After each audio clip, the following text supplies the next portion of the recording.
In 1981, Reed Nicholson began selling tires out of an old barn in Mineral Bluff. Little did he know that he had just laid the groundwork for the most trusted names in automotive services in the Blue Ridge area. In 1997, Nicholson Tire Center became what it is today, holding the same values of faith, family, and great customer service. 2 locations to serve you, and the Blue Ridge location is currently expanding to offer fast service and the largest U-Haul provider in Georgia. Nicholson Tire Center, Blue Ridge, and Mineral Bluff.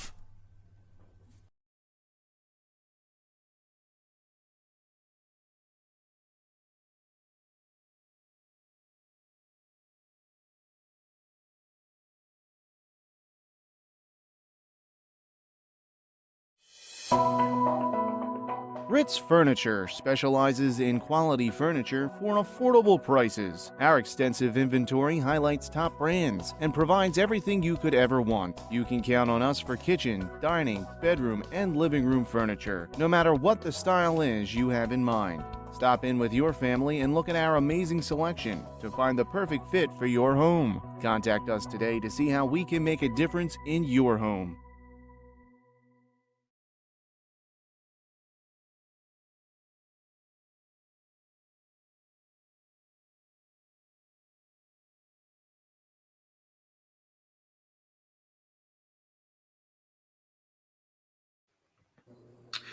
Hello and welcome into Inside the Smoky Mountain Conference presented by Team FYN Sports. Week 3 coming up in front of us. We will do some recapping of Week 2.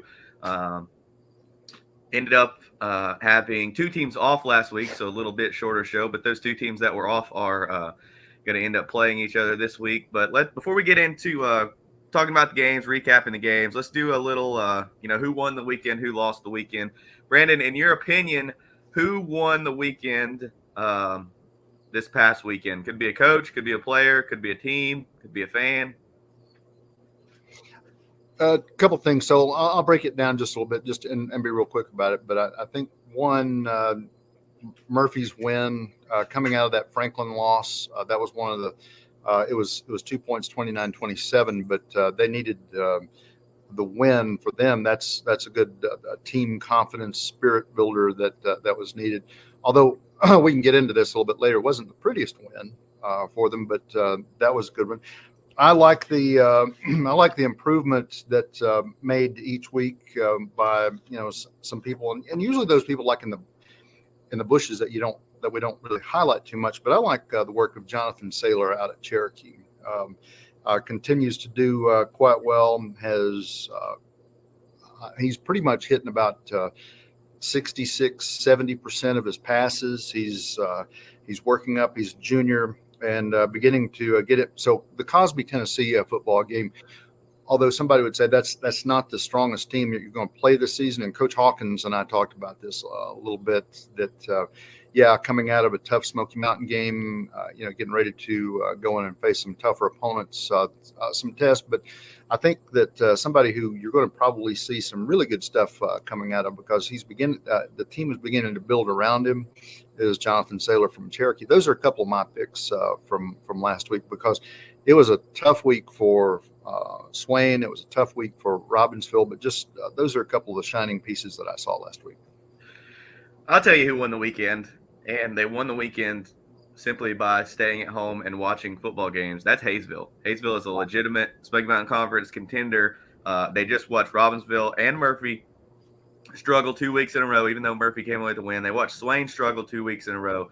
They've got, last week had to have built their confidence more than even a win on the field, because they've seen they've seen what Robbinsville is, they've seen what Swain is, they've seen what Murphy is, and they've got to think, with the talent that they have, that they can compete in the Smoky Mountain Conference. And I think the same goes with Andrews. If they were to catch lightning in a bottle, the way the Smoky Mountain Conference is this year, who's to say they can't be up there with the big three and finish near the top of the conference? But Hayesville, I think, at least now, we've only seen them play one game. They've only put just a small amount of tape out, and it was against a very good team. But Friday night in their game, which we'll go right in and talk about that here in a second, in their game against Andrews, if they come out and show what I think they're going to show, then I think they'll put the rest of the conference on notice, because, their opening game of conference play is against Murphy. And with the way Murphy looks right now, I know they won. I know they beat a good Heard County team, but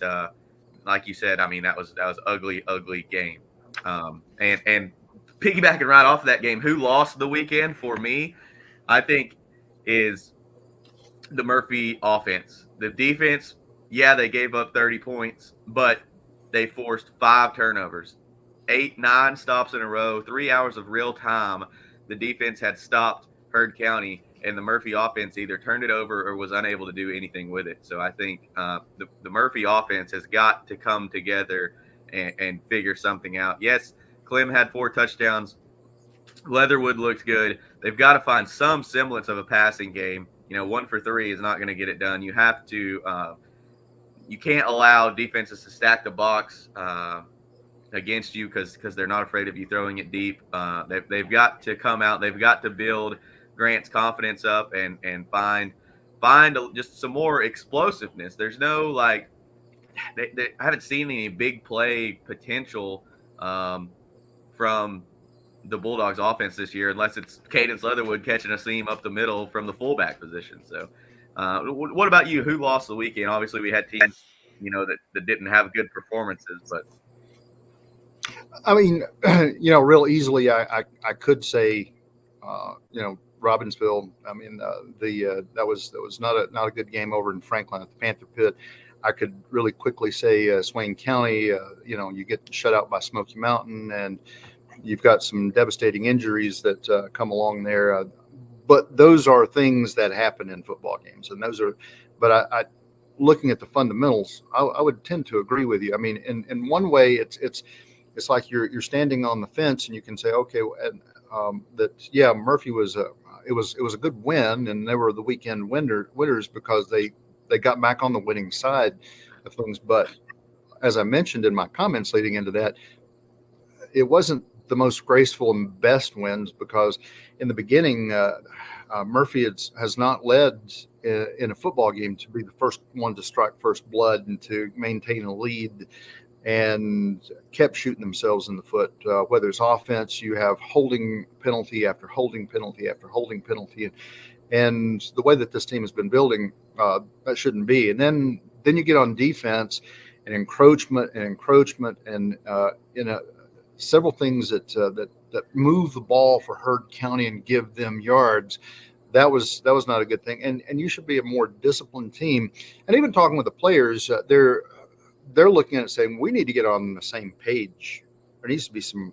They're working, and that's hard to teach. You think about some things like as a coach or even as somebody as a coach on the field, it's tough to teach, to promote and build mental toughness, to get that discipline. You just got to do it. And you work through anything from flipped ankles to jumping offside, but you can't keep doing it over and over. And that's been costing the Murphy Bulldogs. I would agree with you but it's almost like in the same case, you're hot and cold at the same time. It was a good win. I think they're the winners because they needed that win. But then on the other hand, how you got there, it's got to change because I tell you what, the competition for Murphy is doing this through the next couple of weeks until they get to one of these homeschool teams a couple of weeks down the way, that the Georgia team. So, yeah, all that to say though, as bad as they looked on offense and as discombobulated as they looked with all the penalty yardage they gave up, what's the old saying? They don't ask how, they just asked how many. So as long as they come away with a win is a win is a win, and they won. So not to take anything away from them, but it was obvious to anybody on the sidelines that there were things that they could improve on. But speaking of winning, my team that won the weekend, Hayesville, traveling to Valleytown to take on the Wildcats. Brandon, break that one down for us, and let's hear your analysis as the Cats host the Jackets. Well, one of the questions I have is how does this game really work? Because it's a conference game, it's real early, and as you and I both know, and because we've seen some bad times come for a lot of Smoky Mountain Conference teams over the years, but you're always ready for the conference part of your season, which typically occurs down in October. For these two teams, it's Christmas come early a bit, but and again, you're early in the season posting numbers. Trey Graves, Eli Aguilar, they seem to be the guys who are leading forces amongst those two teams, Hayesville and Andrews, respectively. So a lot of work here. We're going to see, and okay, let's just say it. A lot of people put them typically in the lower tier of the Smoky Mountain Conference, just based on history of how they've performed. But I think you're right that there are some possibilities that Hayesville could turn some heads. Particularly, I like the work of Trey Graves, and it's the difference between these two teams. I'll just lay it on the line. You've got you got some people who are leading with triple-digit figures in offense that played Rosman, not one of the strongest teams in Western North Carolina. But then you've got players who posted triple-digit numbers in offense, and they played, a defending state championship type team in the independent league like the Asheville Blues.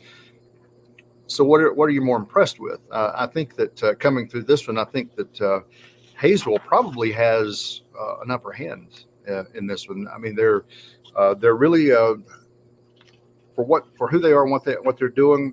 They put up some pretty good numbers, and numbers in this case, that's about all you have to go with, because you're only a game into the season, and last week you were idle. So at this point, making those predictions, Hayesville could really have a big night and have a good breakout night. I think.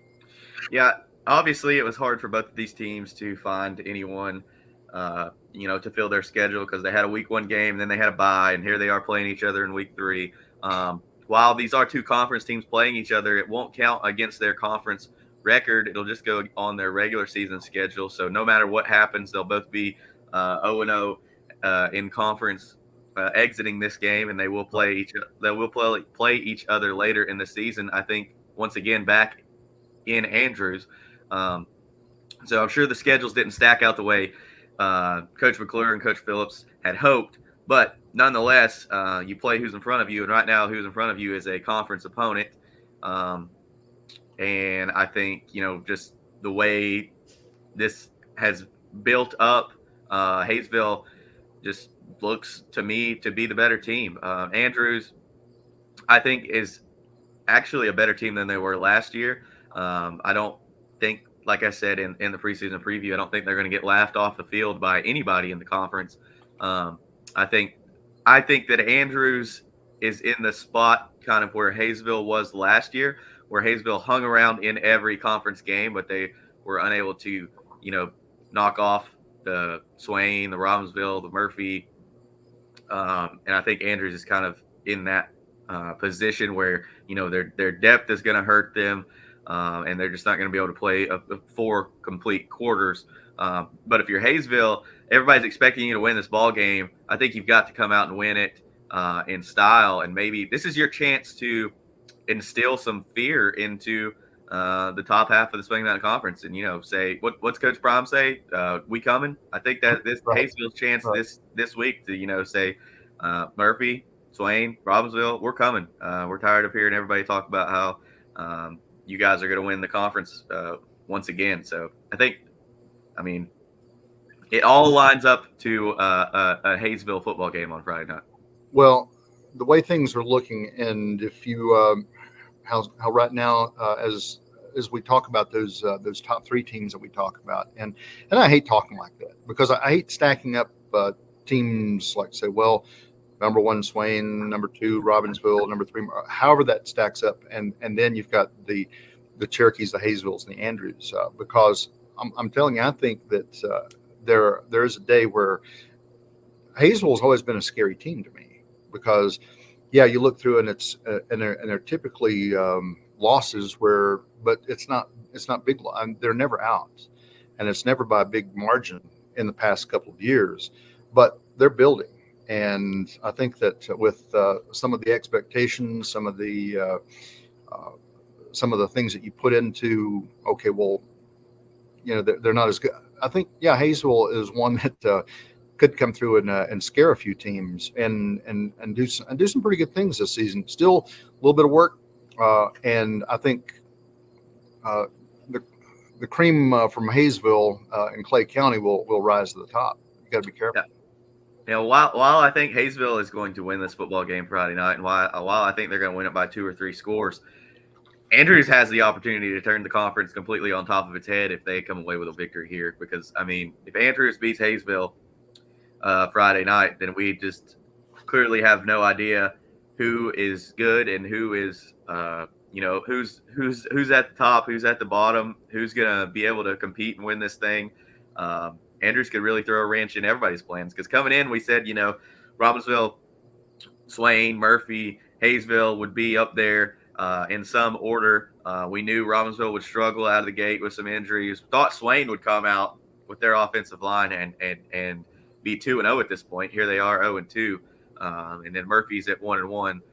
So I mean, Andrews got an opportunity here to play spoiler, and I mean, it's the conference has never been as wide open as it is right now. I don't think at this point in the season. So Friday night is going to be fun to watch. Mentioned Murphy got the win last week. The only other team that got a win last week was Cherokee with a win over Cosby. Cosby, not a very good football team in Tennessee, and this week they've got Choctaw Central, I think, in Mississippi. No, it'll be here in Cherokee. Okay. Just real quickly, are we making predictions or anything like that with these? Sure. Yeah. So I think one thing that I just want to say is that this is probably going to be a Hayesville football game. But I'm going to tell you, watch this score real quickly. Wouldn't surprise me if there is if it's more singular or goes one way to Andrews. But this is going to be probably about a 28-14 football game. I want to look for some good things coming out of Eli Aguilar, and Everett Tatham continues to pass well. He's getting some good completions, but just strictly on some numbers and how things lining up. Again, I'm a little more impressed with Hayesville. You played a tough team before you went into the break. I think that this is not going to be a situation where one team is just totally out of the picture. I think you'll see some good things with Everett and Eli, and they'll put some points on the board. 28-14. Yeah, I think that's pretty accurate. I could see, if Hayesville's jacked up and looking to prove a point, and they are the team that I think they are, I could see more 35-7. But I don't think that's going to happen. But if Hayesville comes out early and really pours it on, they could jump out and I think kind of put a damper on Andrews' hopes. But if Andrews wins, it's going to be a very close game. I think Hayesville could run away with it if it goes in the Yellow Jackets' favor. But back to Cherokee and Choctaw Central game, like you said, over in Braves country. What do you see happening there? I think Choctaw Central is a much better football team than they were last year, and they look pretty stout from what I've seen. Tremendously so, because last year when they were playing, man, it was a losing season. It was not really very good for the Warriors. They of course they lost, kind of like a lot of teams this year. It's like they were waiting because for the Cherokee Braves, they thought that was going to be a W on their schedule, and that was a hard fought football game because there was over 70 points, almost 80 points scored in that game. 41-37 was the final score in Choctaw. So the ride back home, the 10 to 12 hour ride back from Mississippi was pretty good last year. But bigger thing last year, you had Michael Driver. He was a good quarterback. But this year, you're changing some things up. You've got a younger quarterback. I talked about him a little earlier, Jonathan Saylor. He's still working a few bugs out. Every once in a while he'll slip up on a play and they pull him out and they put in a younger kid, Dawson Panther. But I think that a couple of the shining stars for this football team, one is Luke Smith, and then you've got some other folks who are running the ball quite well. I think that this one's almost like where there's Cherokee's still trying to put all the pieces together and find out who sits on what seat in the bus. And this one's going to be a good football game if Cherokee can take care of the ball. They did that quite well. They started running out of steam with the Smoky Mountain game because they led early. But I'll tell you what, Smoky Mountain had a big line and was able to move Cherokee around. Yeah. Plus they were, I think they got down into a point with some questionable calls in that football game that could have maybe made some things go one or two ways. Cosby, Tennessee was a good game to come through and patch up what ails you. But as you mentioned, Choctaw, they played the one game against Union there in Mississippi. I don't think that necessarily you look and say, well, they were playing some weaker teams. No, Choctaw has improved and they're doing quite well. Last year, it was not a good season, and this year, this one could come back down to the wire. I don't think it's necessarily going to be as high scoring. I think you're going to see a lot more defense and some good things coming from both sides of the football to stop down some folks. But always hard fought because one, you travel so far to play this game, and you better come home with a win and have the pride of the nations with the Mississippi Band of Choctaw or the Eastern Band of Cherokee Indians. So this one's always it's always a big one. All the leadership comes out. It's almost like festive atmosphere in Cherokee when this game is played, or if it's played down in Philadelphia, Mississippi. So or Choctaw, Mississippi, I think, as they've changed the name of the town. But anyhow, the point is here, this one relatively close. I could see this one. Cherokee does what it's supposed to. They could maintain a win, but it's going to be like a 21-20, or it's going to be real close. It's going to be eking this one out. I think I've just from looking at the previous games they played and how they look on film and their ranking in Mississippi and the fact that they're 4A classification in Mississippi. I think this could go 2 or 3 scores in favor of Choctaw. And I know you said you mentioned the drive and how hard it is to get over here and play the game for either team when they're on the road. But I just think Choctaw matches up well against Cherokee. But maybe the Braves can ride their high of the victory last week against Cosby. I just think the way that they didn't really dominate that Cosby team kind of makes me err on the side of caution that I don't necessarily know they're going to be able to keep up with this Choctaw team. But what's your score prediction here? I'm still going to maintain that this is going to be a close game. I think but both sides are going to give up some points, and I'll slide in there and say something like 24-21. Cherokee pulls this one out, and just might be some technicalities, might be luck of the draw, but I think that. Cherokee probably getting a little more focused for this football game. And I think there are a lot of people in town saying, don't lose this game. This one's important. But they're all important. I mean, you don't want to wake up and say, I'm going to lose a football game this week. But I think that Cherokee's going to be on guard and ready for this one. But just by a bit, 24-21. Keep it on. We'll talk about Robbinsville and Mountain Heritage because Robbinsville just came off of a loss in the Panther Pit against Franklin. Shocking loss. We thought Murphy and Robbinsville and Swain were all going to get the best of Franklin, but I'll go ahead and say it. I don't think any of those teams are going to end up with the victory, even with Swain played them this Friday. But a shocking loss to me. I thought Robbinsville was going to be. I think you picked Franklin to beat Robbinsville last week. I thought Robbinsville was going to be able to compete and stop number 11, but no one apparently that has played Franklin can stop number 11. But Robbinsville, do you think for Robbinsville and Swain, the two teams left we have to talk about, is it time to hit the panic button in Graham County and Bryson City?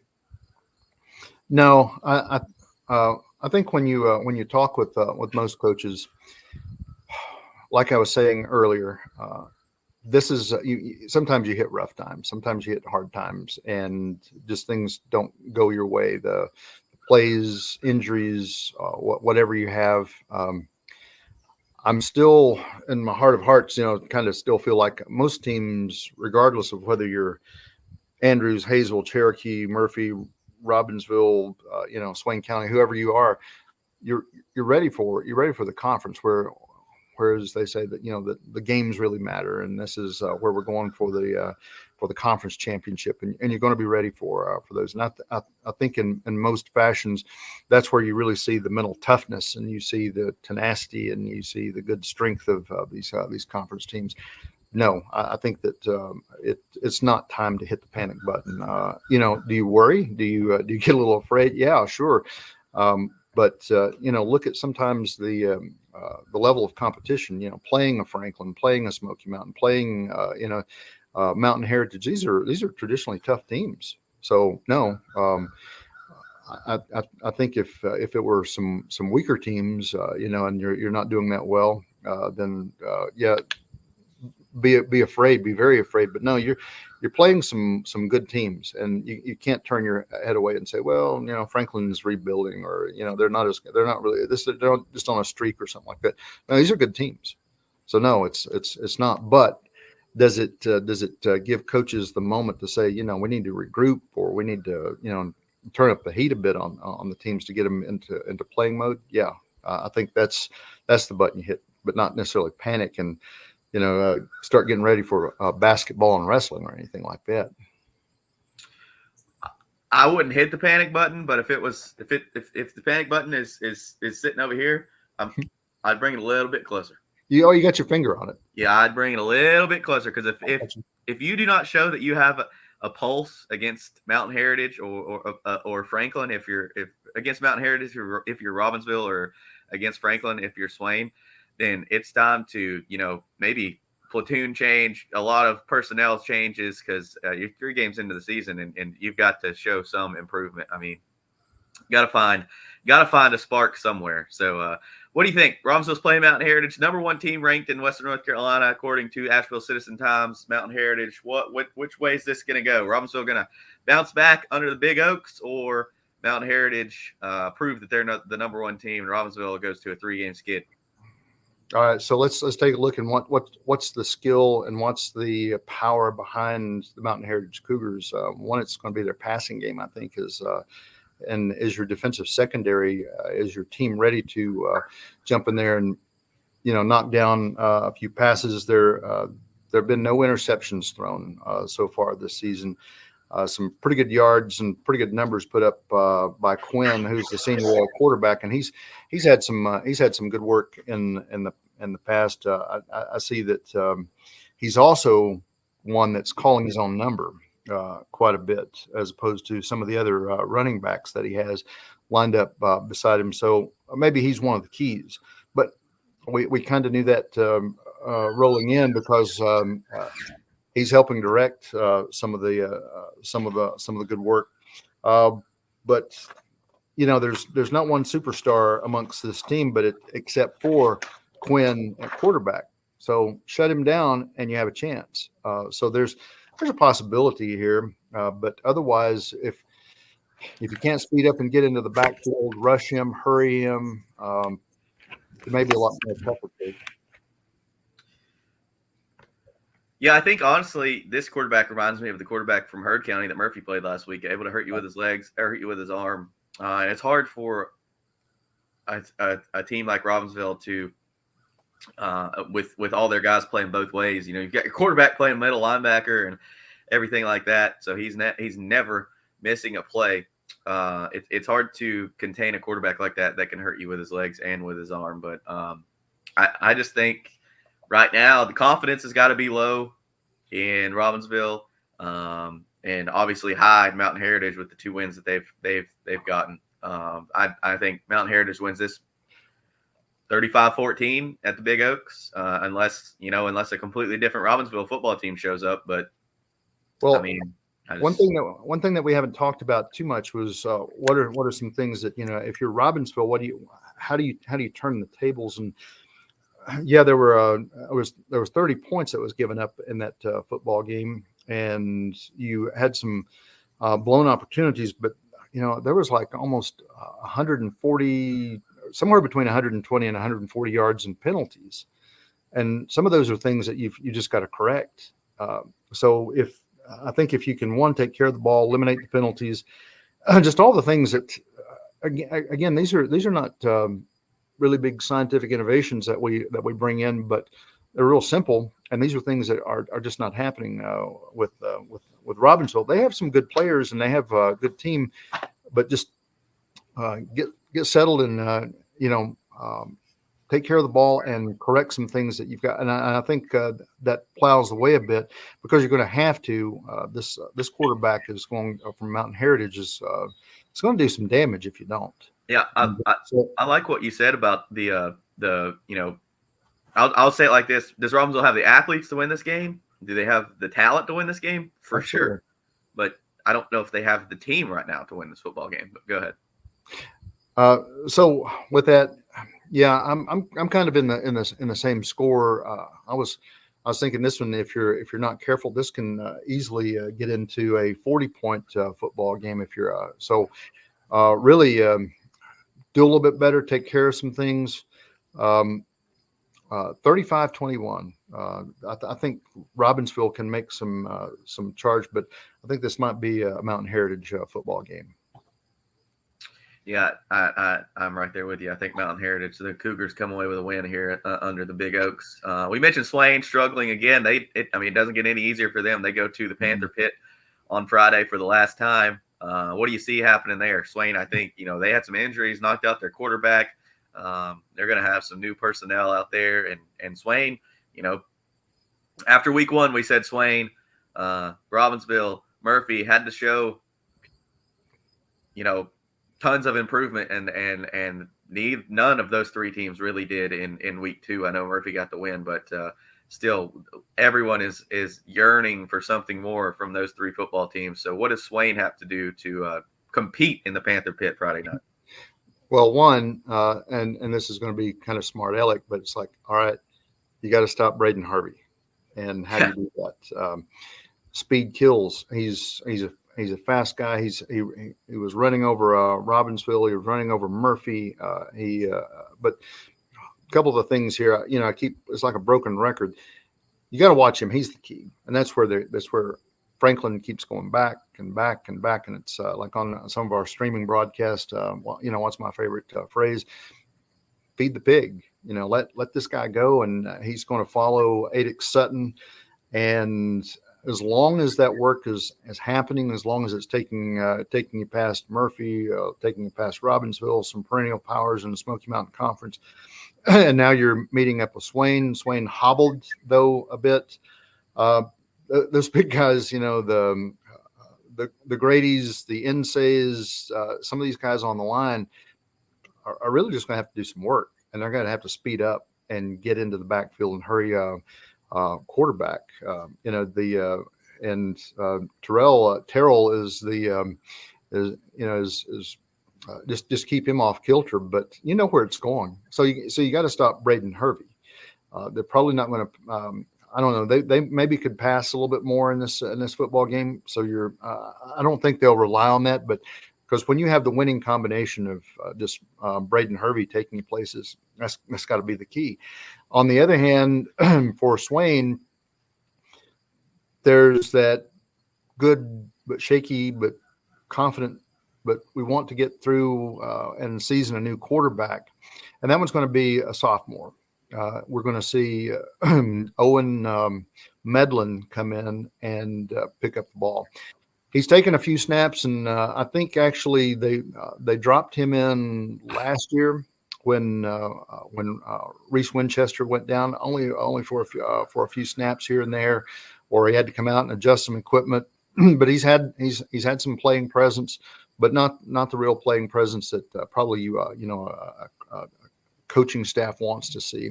So no experience here, but it's how people are born. I mean, so in that town, you've got to remember, if you drop back a bit in time, that's how we saw Heath Schuler come along. There was a broken arm or a broken bone from the other quarterback. He slides in, and the next thing, like Johnny Majors is saying, I want him to be a volunteer, but I don't know that that's necessarily going to happen with Owen Medlin, but there's opportunity, and I see that here. And give the guy some props, and let's see what happens. But that's going to be one of the keys, is making sure we have good stability. And so I think if it can be a good night, something for Medlin to come in and do some things that keeps the team stabilized. If you're doing nothing more than just maintaining, but that's gonna build you and go a long way. But if you can do some cool stuff against this team and this defense, then that's really going to be a big breakout night for Swain County. I'm looking for some good stuff possibly to happen here, but this is such a tough team now that we didn't think was going to be a tough team. So what's your what's your prediction here for Swain County as they go to the Panther Pit for the last time? I think easily Franklin can put up 35 points. Swain County, the way that they've been working, 35-14, Franklin. I think I'm going to go, a little lower score, and I think 21-7, maybe even 21-0. I think Swain's defense is very good. They just haven't figured it out on offense yet, and losing your quarterback, I don't think is necessarily the key to helping you figure it out on offense. But like you said, give the young man a chance, and I hope he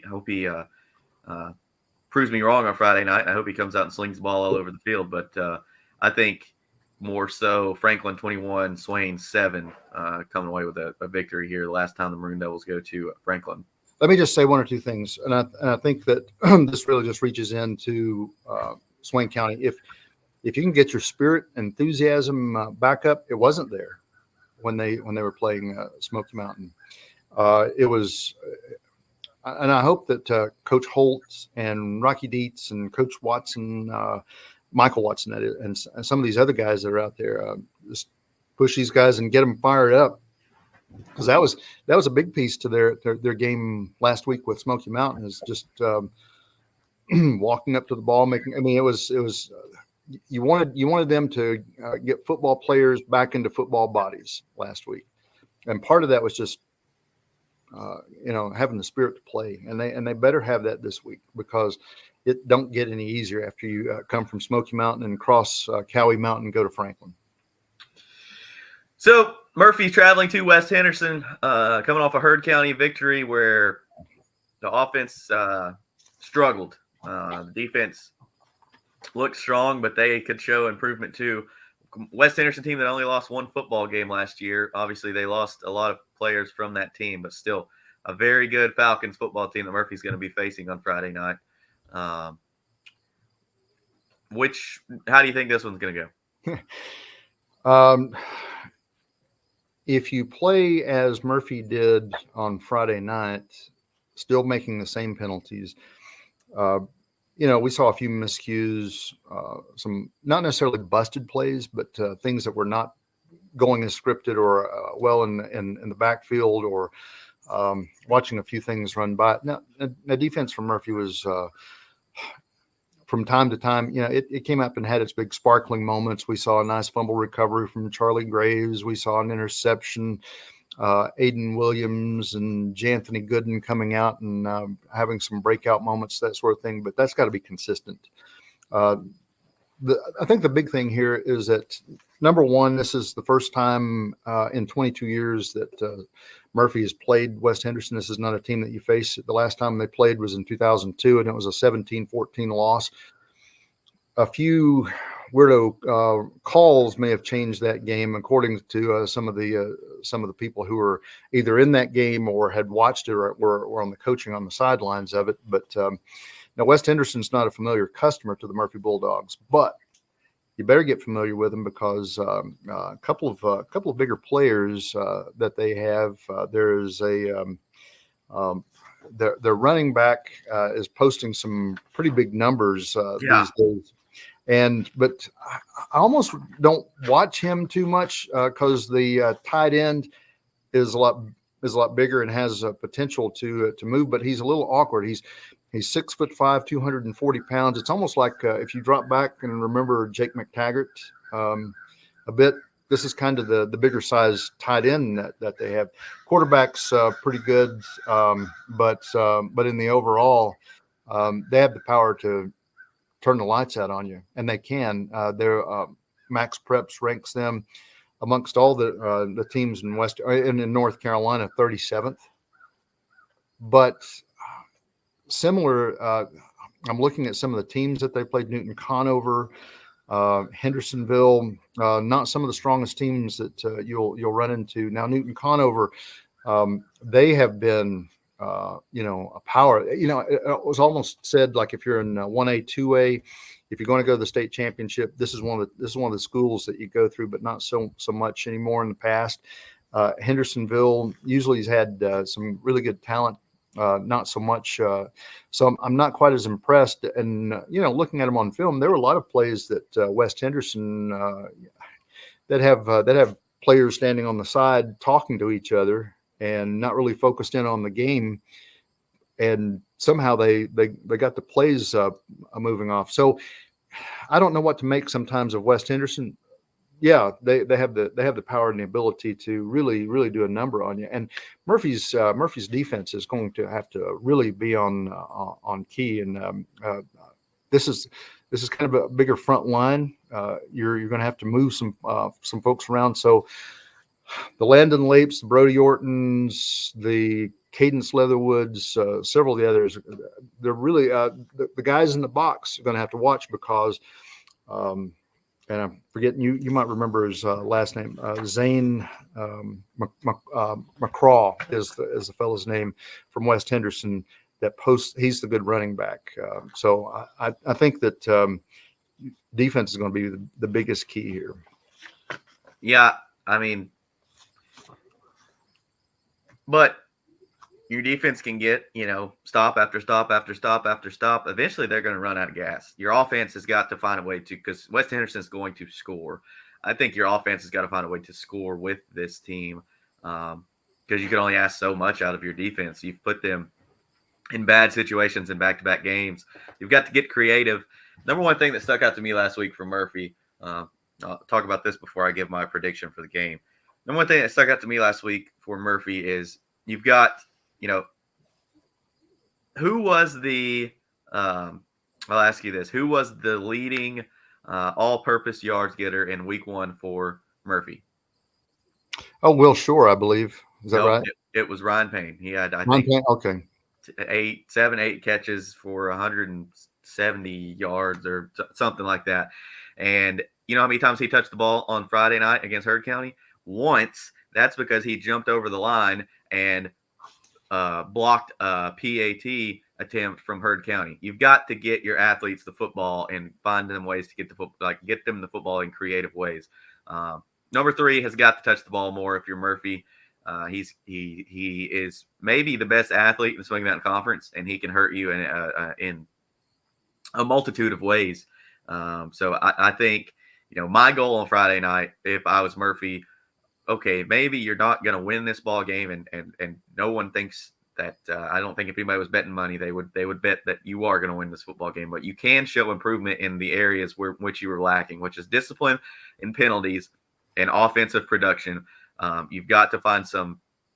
You've got to show that you're a sound football team and you're not giving free yards to teams, and you've got to show that you can score points because as good as your defense is. Ask Swain County. They gave up 2 touchdowns Friday night.